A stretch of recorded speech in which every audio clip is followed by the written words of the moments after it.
এবারের বন্যায় চট্টগ্রামের ৫ উপজেলার ব্যাপকভাবে ক্ষয়ক্ষতি হয়েছে হাঁস মুরগি ও গবাদি পশুর খামারে। সরকারি হিসেবে এই খাতে ক্ষতির পরিমাণ ৬০ কোটি টাকা বেশি। এদিকে বন্যার পর দেখা দিয়েছে পশু খাদ্যের ঘাটতি।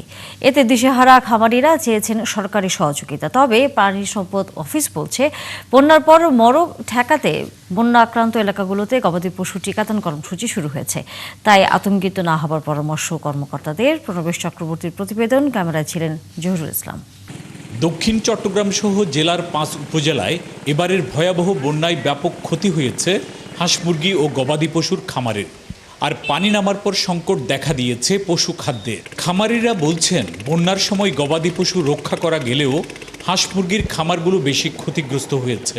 জেলা প্রাণী সম্পদ অফিসের হিসেব অনুযায়ী বন্যায় মুরগি মারা গেছে প্রায় ১.৫ লাখ আর হাঁস মারা গেছে ১,৩০০টি। এছাড়া ৪,২১৮টি গবাদি পশুর খামার ক্ষতিগ্রস্ত হয়েছে। সব মিলিয়ে ক্ষতির পরিমাণ ৬০ কোটি টাকা। মুরগি চাষ করতো পোলট্রি ফার্ম, এই পোলট্রি ফার্মগুলো সব নষ্ট হয়ে গেছে। অনেকের মুরগি বেশি চলে গেছে। ৬ থেকে ৭ লাখ টাকার ক্ষয়ক্ষতি হয়েছে।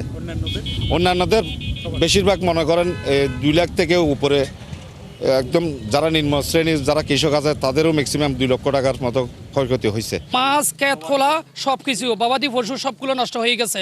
এদিকে বনগুলোতে বাড়ছে গবাদি পশুর মরক রোগ, খুরা রোগ সহ বিভিন্ন রোগ প্রতিরোধে তাই আর এখানে কিছু খাদ্য দিছে। ভাইরাসের কারণে ওই টিকা দেওয়ার জন্য গরু এখানে নিয়ে আসছি, সরকারিভাবে টিকা দিচ্ছে।